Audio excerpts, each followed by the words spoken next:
When I wrote Walking Back to Happiness, the second chapter in there is all about the tribalism of alcohol. I love the name of your company because alcohol is so tribal. It really is. And when I drank, I was in the alcohol drinkers tribe, the ADT, as I call it. It's hard to leave the ADT because people don't want you to leave. Because when you leave, you hold a mirror up to them and you're actually telling them there's something wrong. And they tend to say, "Oh, why are you leaving? Why have you stopped drinking? Are you okay? Is everything all right? Have you become religious?" The answer is no. I've just seen the light and I've seen how bad it is, and what I don't want to pour poison down my neck anymore. That just sends a message back to that tribe that you're no longer one of them. And what happens within tribes is they tend to close off and push you out once you've gone. In older times, if you left a tribe, you would die because the tribe looked after you. I think the advice to someone who wants to start is to join a new tribe. Join a tribe like Tribe Sober, because at the end of the day, you're going to go into that tribe and everybody in that tribe is going to welcome you. They're going to put their arms around you. They're going to say, "Look, there's nothing wrong with not drinking. It is the new way. Come and hang out with us." Um,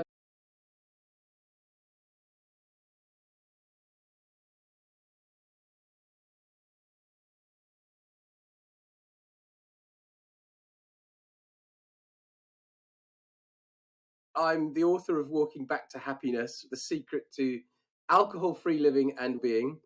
I'm a life coach and NLP coach, and I'm studying to be a hypnotherapist at the moment as well. I am, I think, 1,231 days sober. Amazing. Congratulations. Again, you did share your drinking story on the last podcast. I'm going to put the link in the show notes, but please just give us a quick version of how you did it, how you got sober. Yeah, sure. So my drinking career lasted approximately 35 years, maybe a bit longer, 36 years. So I started properly drinking at the age of 18, which is daily drinking after I started university, left home, went to London to university. And so drinking became like a daily occurrence, almost every day anyway. And I just carried on. After I left university, I went into the PR business, the marketing world, where it was the norm. In fact, you only got to the top of the organization if you drank, that if you went out with clients and you were drinking. It was just part of my life. It just went on.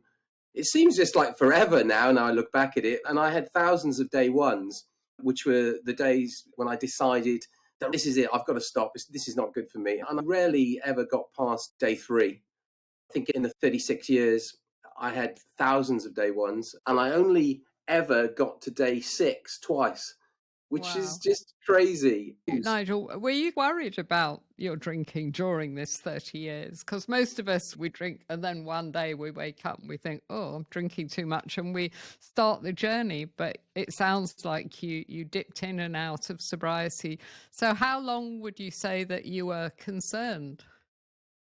I think you're always aware of the fact that alcohol is bad for you. When you're younger, it's easier to push that aside because you're fitter. The hangovers are bad, but they're not as bad as they get when you're older. So I always knew, but I just kept going because everyone else was doing it. All my friends did it. Everyone at work did it. Everyone I knew drank. So that was part of the normalization of the whole thing. I think as I entered my 30s and I got married and I had kids, you cut back, but you still think to yourself, "Oh, this is okay. I can reward myself at the end of the day. I've worked hard today." And it just went on and on. By the time I was in my 40s, it was really having an effect on me in terms of my physical appearance, my health, the way I slept. It was ridiculous. I would be getting up in the middle of the night every night, going to the loo. I was taking this drug to sleep better, but actually it was having completely the opposite effect. So the reality of the situation is I knew I pushed it to a side and just kept on drinking. But by the age of 54, I couldn't do that anymore because I wanted to live. And I knew deep down this would kill me if I carried on going. So I made that decision on the 8th of December, 2020, to stop forever. I did it with a completely new mindset. I didn't use the old mindset, which is pretty much based in the willpower method.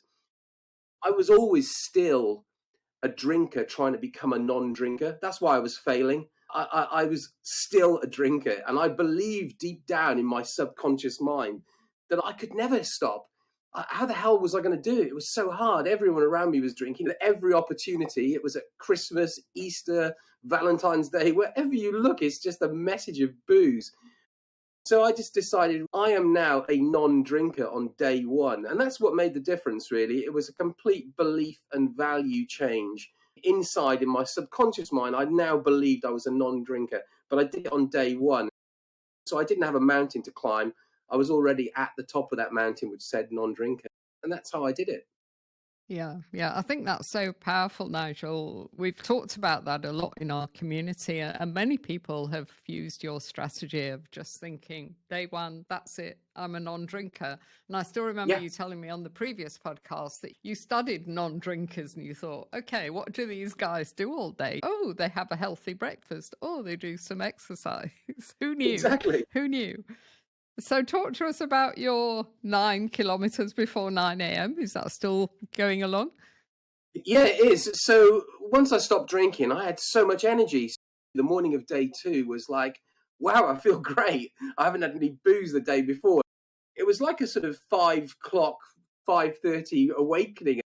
I literally got up and I went out for a walk. And I took my dog with me. And then every day since then, I've got up at sort of between 5 and 6 o'clock and gone for a walk. And I got into one of these sort of virtual challenges whereby you every step you take counts towards a walk somewhere. In the UK, from if you go from tip to tip, it's like Land's End to John O'Groats, which is about 1,100 miles, 1,700-ish kilometres.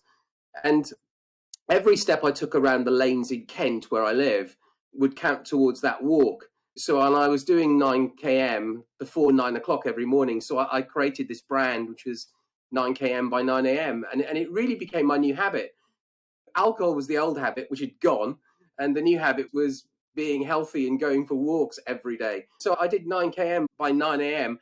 every day for 730 days in a row. So that's for 2 years, which is a crazy amount, really. If you thought of that before doing it, you just wouldn't do it. It's 180 marathons, 8,000 kilometers, and all before breakfast. And it just changed me. It literally physically changed me, mentally changed me, spiritually changed me. I became version 2 of Nigel Jones at the age of 54. Version 1, which was the drinker Nigel Jones, gone forever.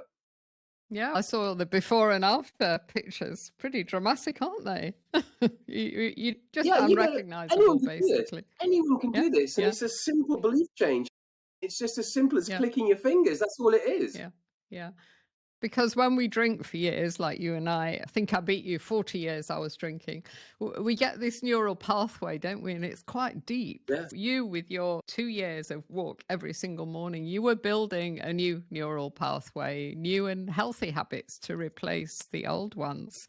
I did something similar, not quite so energetic, but at 6 o'clock in the evening, which was when I opened the wine normally, I'd just go out for an hour, a walk by the sea every single evening at 6 o'clock. So that did two things for me. It built a new neural healthy pathway and it took my cravings away, because when I got back, I felt good. I'd usually been listening to music for the last hour, walking by the sea. So when I got back, I felt good and I found it easy not to drink. So yeah, great strategy there. So yeah, what you're saying is really interesting, because that was really at the heart of my success in doing this. It goes back to this quote from an American philosopher in the 19th century called Thoreau, and he said one step in the woods will not create a pathway, but if you walk over and over again and make many steps, that pathway will appear. Similarly, one thought in your mind will not create a new way of thinking. But if you think the same thing over and over and over again, like you walking by the seaside, you are creating that new thought process, that new neural pathway. This was written like 1848 or something. So that was basically the start of neuroscience. We've had our brains wired since we were back in the caves, haven't we? And they were wired for survival rather than happiness. I think that's why some of us drinkers get a bit sidetracked because we're probably hedonists anyway, but we think, oh, I'll just have a drink. That'll perk me up. I'm feeling a bit low today. We think we need to be happy all the time, which again is Yeah. obviously not true and not possible. So bearing in mind that it's been 18 months since we last spoke, I believe that sobriety is a gift that keeps on giving and we keep evolving Yeah. in our recovery journey. And I wondered what new benefits you've experienced since we last talked. There are so many. It really falls into those three categories of physical, mental, and spiritual. So physically, I've just got fitter and fitter. I don't feel as if I'm in my late 50s. In the UK, we have something called Couch to 5K, which is obviously what it says on the tin, get off the couch and go and do a 5K run. So I did that, a 10-week course in that, where you start running around a car park, doing like 100 meters, and you end up like doing 5,000 meters running around the roads and the country lanes. And I did that over a 10-week course. And that was just really enlightening, just the feeling of being able to run 5K. Of course, I can walk long distances, but it's a different ball game running. It really is like the fast route to feeling really good. So I now run twice a week. I do 2 5K runs twice a week as well as my walk. So I think that's a massive thing that's happened on a physical side. That definitely has a knock-on effect mentally as well. You have so much more time when you don't drink. It's the same amount of time that everybody else has, but you use it more effectively because alcohol, at the end of the day, you're escaping. You're taking the drug to numb yourself to go somewhere else. And I'm not going there anymore, so I've got lots of time. And everyone I talk to, all the clients I coach who are stopping drinking, just can't believe how much time they have on their hands. Yeah. So I think mentally that's huge, and it's allowed me to study so many things and just become a student of life again. Since we spoke, I qualified in something called neuro-linguistic programming, which I is know that. an awfully I do long that. name. Yeah. Okay, wow. So shortened to NLP because it's easier to say. But that's just been fantastic. That's really revolutionized my coaching. I absolutely love that because you can use it on yourself as well as work with your clients. And that's led me into hypnotherapy. So I started a diploma in that, and I will become fully qualified hypnotherapist practitioner in September. So yeah, loads of things are happening there on the mental side. I think spiritually as well, you just realize where you are in the world or the universe, and you just feel part of the whole thing. It's all about giving back and helping and compassion and empathy. I just feel so much more spiritual than I ever did when I drank alcohol. Fantastic. Yeah, I think we get so much more open to new experiences, don't we? And we get curious. And I'm like you, I want to learn everything these days. So lots of our members loved your first book, Walking Back to Happiness. There's another one about to be born, is there? Yeah, so this is Walking Back to Happiness, which is still going strong. Sales are great. But I put so much work into that, and it doesn't date. The great thing about writing these books on how to stop drinking is they don't date. They keep their relevance. And it's all about the first year of stopping drinking. And it takes you through day one, week one, month one, first quarter, and all the hurdles and the obstacles and challenges you face. So still promoting that, and I'm really use that in my coaching. But I have written a second book, and I'm planning on publishing that towards the end of the year. That's all based around the healing power of nature, and it's called Reroot Yourself.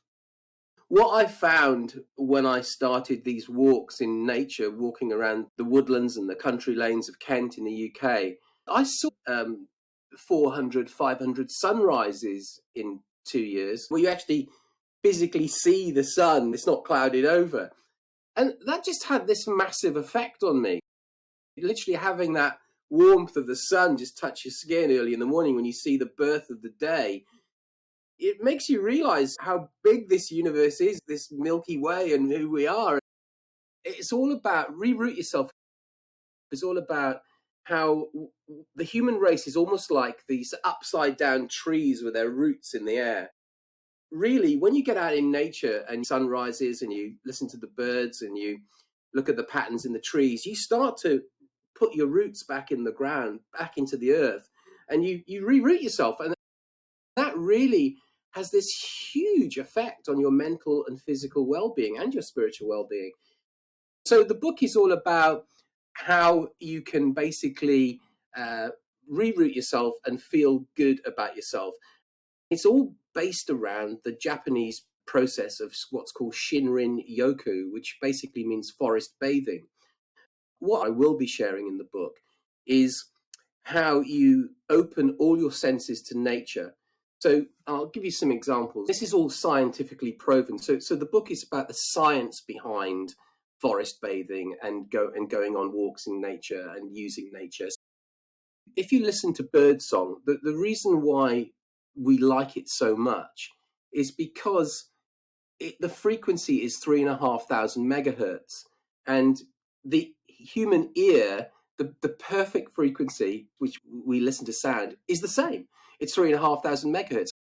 That's why birdsong sounds so beautiful, and it balances with us and it resonates with us. Similarly, from a sight perspective, if you imagine the patterns in the trees, they're called fractal patterns. So the way branches branch out, like into, is called a fractal pattern. And science proves that if you look at a fractal pattern for more than 2 minutes, your stress levels drop by 60%. And the reason for this is we evolved in the woods. We used to sleep under trees, under canopies. So when we look at trees, it relaxes us. It makes us feel safe because we believe we've got shelter. When you go out in the woods, just try this. Just stop, look up, look at the tree patterns, and just stare at the trees for about 2, 3, 4 minutes, and you'll feel different. So there's two things. You've got sound, sight. If you walk through the forest and you take in the smells, it smells different in a forest. And there's these tiny little microbes that are in the air that when you breathe them in, they can create massive health benefits for you. It can lead to generating of cells which are called natural killer cells, which actually fight things like cancer and other horrible diseases. So just by being in nature, by smelling, listening, tasting, drinking tea made from like nettles, you actually start to reroute yourself or bring all your senses into the natural environment. When you literally open those 5 senses, a 6th sense comes out, which is this just general feeling of who you are and where you are in the world and in the universe. Wow, I love that, Nigel. I love the way you've looked at the science because obviously we know it's good for us to be in nature and go for a walk, etc. But we don't really know why. It's almost a bit hippy drippy, isn't it? This forest bathing thing. But to know that there's Yeah. science, real tangible benefits, it's beautiful. I think you've been taking this work into corporates. I offer the Reroute Yourself workshops to corporates, done quite a few of them. I also do one-to-one as well. So we have one-to-one clients who will go to the woods and do forest bathing. But the corporate side of it is going really well, actually. Yeah, there's lots of companies who see the huge benefits of this. And you don't have to take their staff out to the woods. You can actually bring the forest to the office.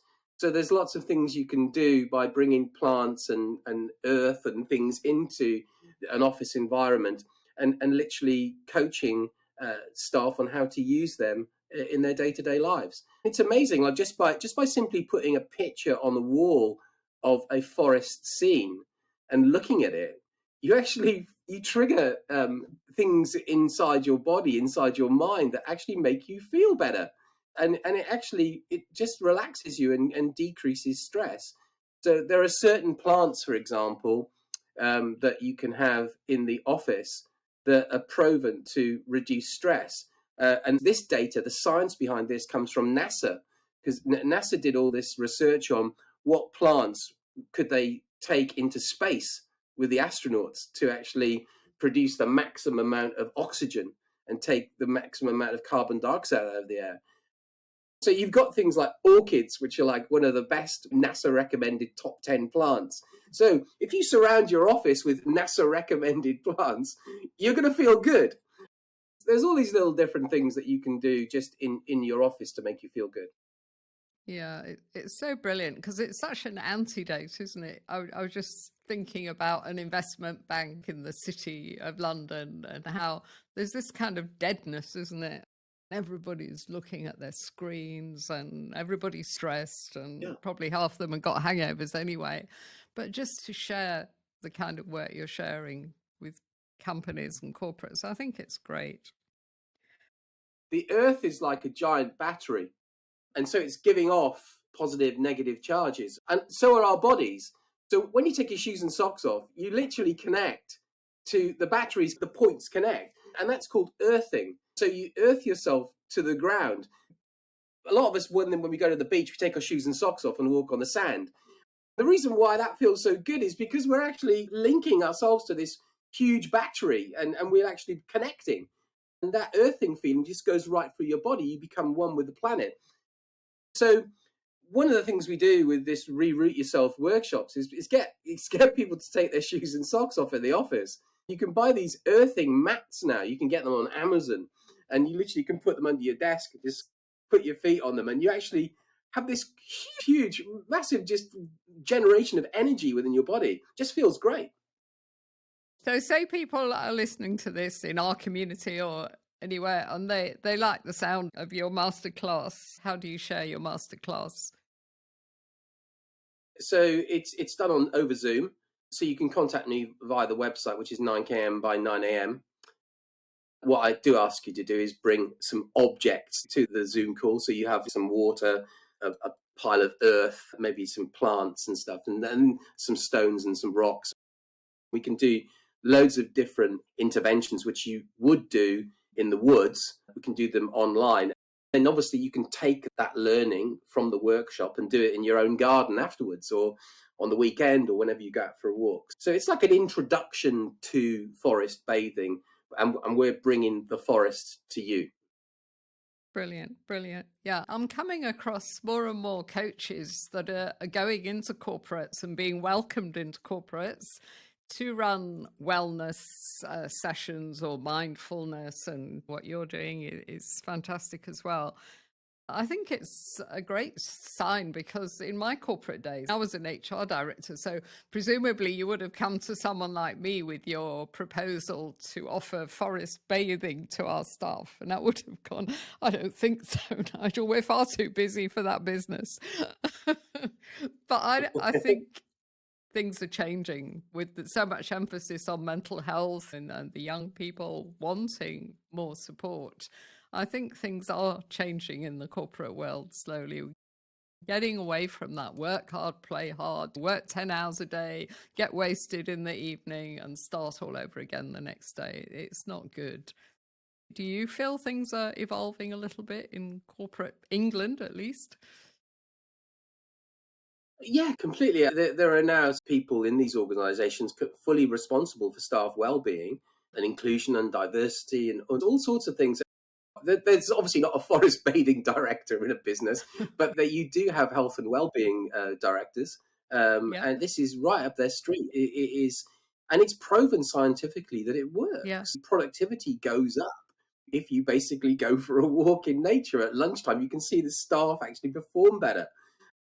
I've got lots of stats on that, which really help make a business or help a business make a decision to go for this.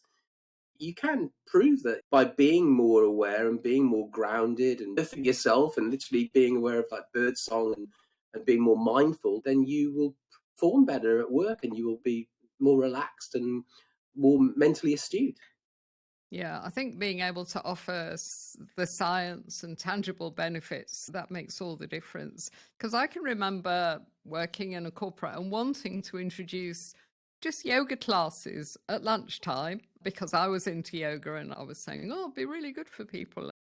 My fellow executives were going, no, I don't think so. We don't need that nonsense. So people were very closed. I'm talking about 20 years ago now, but things have changed a lot Yeah. and it's great. There's a huge team building side to this as well. Yeah. By doing forest bathing, it's a great bonding exercise. People who go on a course like that and do these things together, they build bonds and they build relationships, and that can only be a good thing for an organization. Yeah, I used to organize team building events, but it was always around tasks and exercises and trying to get people to work better together. But I think taking them on something like forest bathing would be amazing. It creates a dialogue, doesn't it, Yeah. around their experience that they can carry on back at the workplace. Going back to sobriety for a moment, how would you sell alcohol-free living to a heavy drinker like we used to be? I wouldn't sell it to them. I'd make them buy it, which is a different concept altogether. So you want to bring the bees to the honey as opposed to throw the honey at the bees. So I think just by showing people the huge benefits that happen to you when you stop drinking is a good enough sell. When I meet people and they knew me before, they say, "What's happened to you?" And I say, "I just stopped drinking." And that's all you need to do. What you need to do, I think, is trigger something called curiosity. Curiosity basically is the key to getting a heavy drinker to stop drinking. You've got to make them curious about, hang on a minute, what happens if I do stop drinking? Start to get them to question the huge amount of limiting beliefs they have around alcohol, which basically they actually believe that alcohol is good for them. Deep down, they probably know it's not.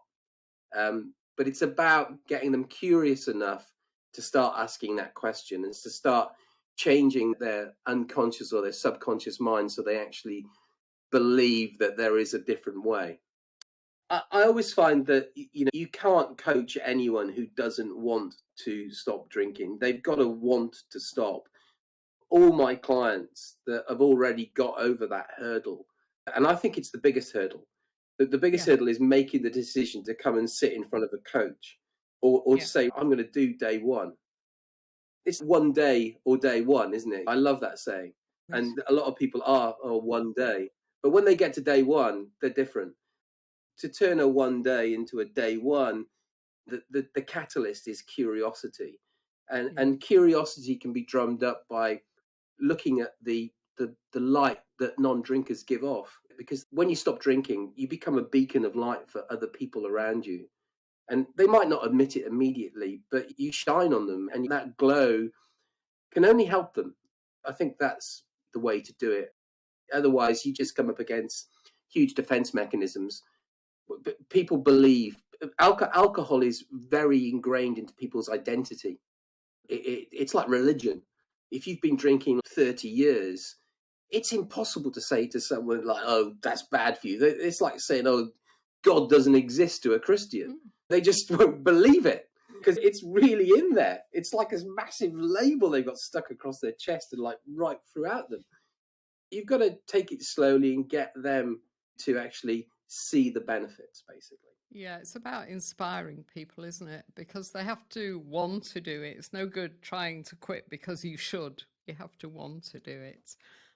I met a lady the other day that I hadn't seen for years. We didn't talk about alcohol at all, but she said, "Oh, you seem so different. Your energy's completely changed." I was hoping that was my sobriety, but I didn't start boring her with that. But yeah, I absolutely agree. And the more we can inspire people just by walking the talk, really, that's the answer. If someone's listening to this, Nigel, and they know that they should stop drinking and they've been worrying about it for years, but they just don't know how to get started, because I often think that's the most difficult thing of all.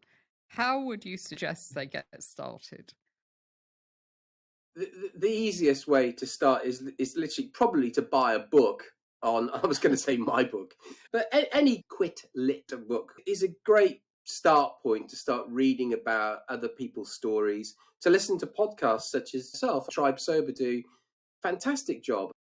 It's things like that really help people, and it's literally, I think, talking to other people who are actually walking the walk. When I wrote Walking Back to Happiness, the second chapter in there is all about the tribalism of alcohol. I love the name of your company because alcohol is so tribal. It really is. And when I drank, I was in the alcohol drinkers tribe, the ADT, as I call it.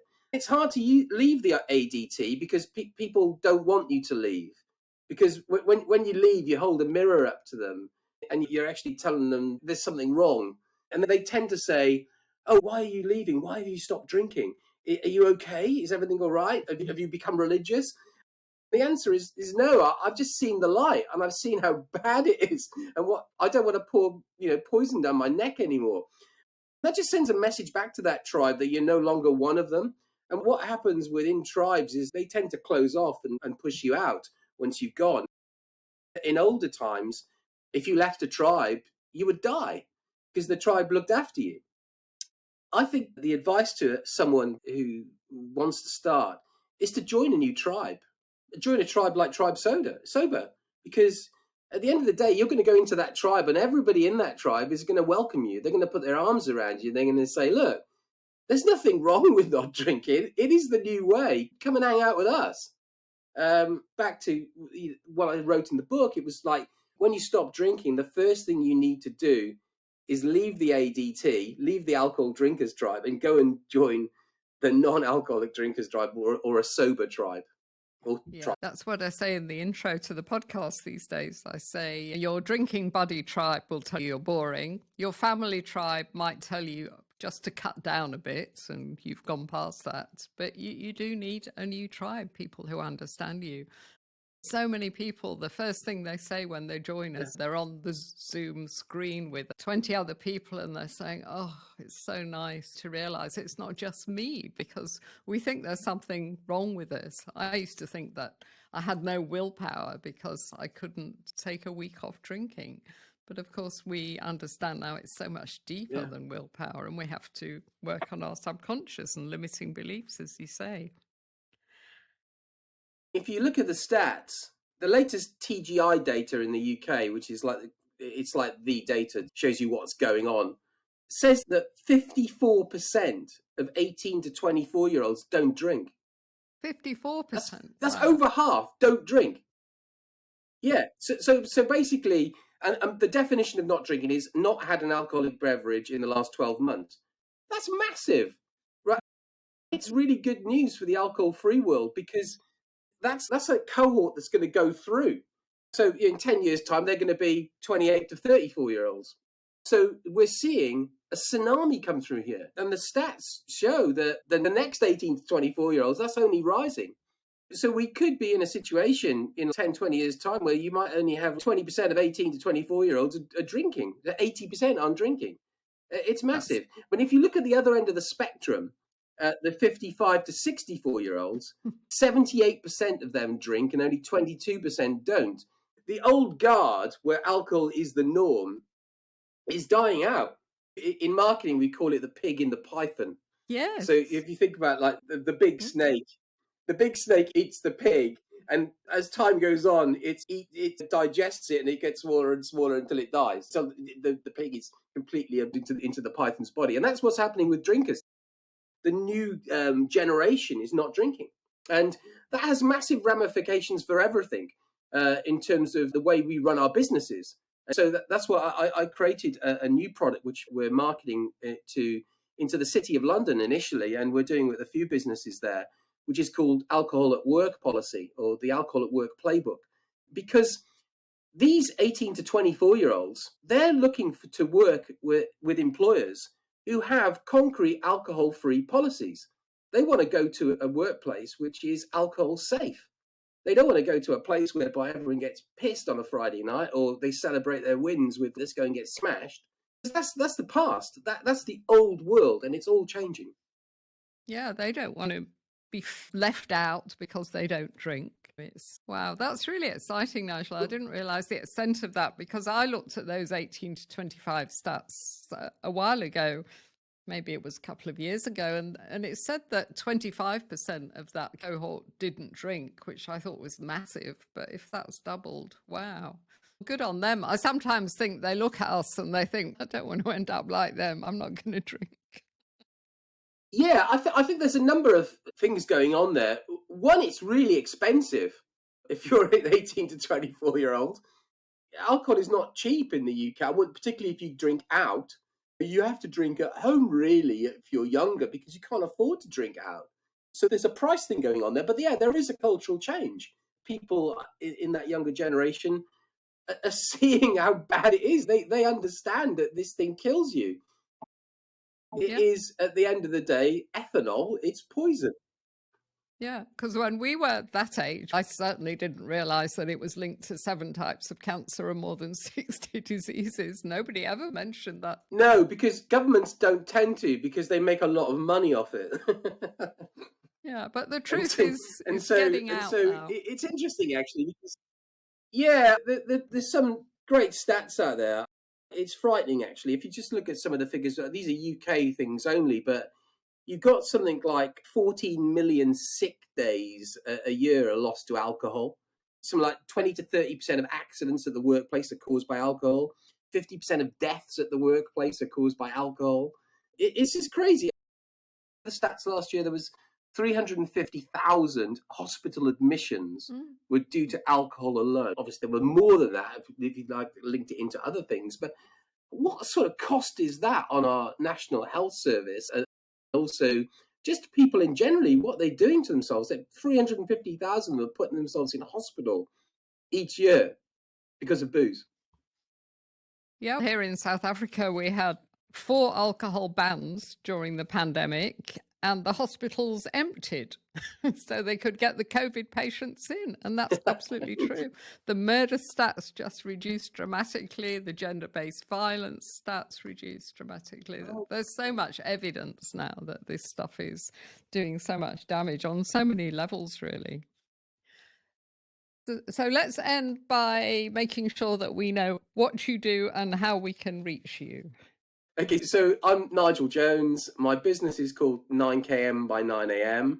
I'm a life coach. I specialize in neuro linguistic programming, which is the study of the subconscious mind and how you can change your beliefs around anything, basically. But I do specialize in helping people with habit change and self development. I'm the author of the book Walking Back to Happiness: The Secret to Alcohol Free Living and Wellbeing, which is available on Amazon. There will be more books from me towards the end of the year. There's a new one coming out on forest bathing and rerouting yourself. And from a corporate perspective, I run coaching sessions into corporates, and also I help them write their alcohol at work policies. So that's a very short version of what I do. And you can get a hold of me at 9km by 9am on the web, on Instagram, Facebook, YouTube. So it's at 9km by 9am.